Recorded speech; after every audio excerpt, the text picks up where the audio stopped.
வணக்கம் மக்களே. வங்கிகளில் கணக்கு வைத்திருக்கக்கூடிய அதாவது அக்கௌண்ட் வச்சிருக்கக்கூடிய அனைவருக்கும் மிக மிக முக்கியமான 2 அறிவிப்புகள் வெளியாயிருக்கு.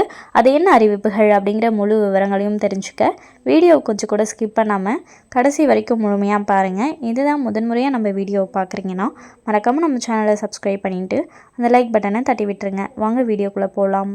சேமிப்பு கணக்குகளில் ரொக்க பரிவர்த்தனைகளுக்கான வரம்புகள் மற்றும் விதிமுறைகள் குறித்து பொதுமக்கள் தெரிந்து கொள்வது அவசியம். மேலும் இந்த வரம்புகளை மீறினால் ஏற்படும் விளைவுகள் என்னென்ன என்பதை பார்க்கலாம். சேமிப்பு கணக்கில் பணத்தை வைத்திருப்பதற்கான வரம்புகள் அல்லது ஒரு நாளில் அனுமதிக்கப்பட்ட பண பரிவர்த்தனைகள் எவ்வளவு என்று நீங்கள் எப்போதாவது யோசித்திருக்கிறீர்களா?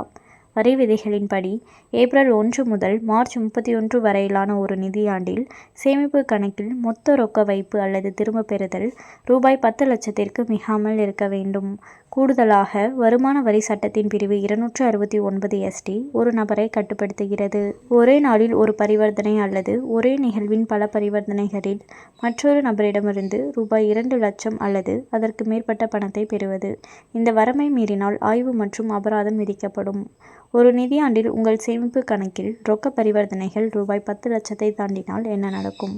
அத்தகைய எந்த நடவடிக்கையும் அதிக மதிப்புள்ள பரிவர்த்தனையாக தகுதி பெறுகிறது. வருமான வரி சட்டத்தின் பிரிவு 114B இன் கீழ் இதுபோன்ற நிகழ்வுகள் குறித்து வருமான வரித்துறைக்கு அறிவிக்க நிதி நிறுவனங்கள் கடமைப்பட்டுள்ளன. மேலும் ஒரே நாளில் ரூபாய் 50,000ற்கு மேல் ரொக்கமாக டெபாசிட் செய்தால் உங்கள் பேன் கார்டை கட்டாயம் சமர்ப்பிக்க வேண்டும். உங்களிடம் பேன் இல்லையெனில் படிவம் 60 அல்லது 61ஐ மாற்றாக சமர்ப்பிக்கலாம்.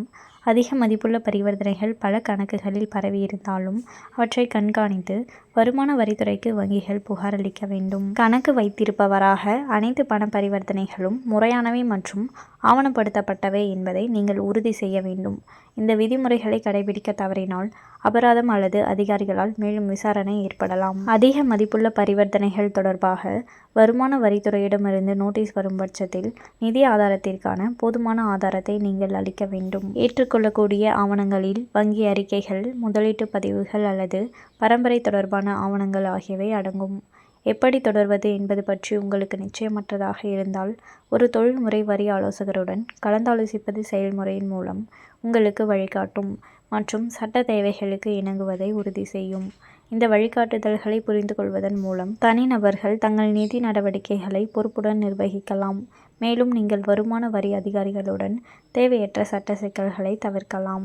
சேவிங்ஸ் அக்கௌண்ட் வச்சுருக்கீங்க அப்படின்னா இந்த விதிமுறைகளை கட்டாயம் கடைபிடிக்கணும் அப்படின்னு சொல்லியிருக்காங்க. அது மட்டும் இல்லாமல் இந்த விதிமுறைகளை கடைபிடிக்க தவறினால் தேவையற்ற சட்ட சிக்கல்களை சந்திக்கவும் நேரிடலாம் அப்படின்னு சொல்லியிருக்காங்க.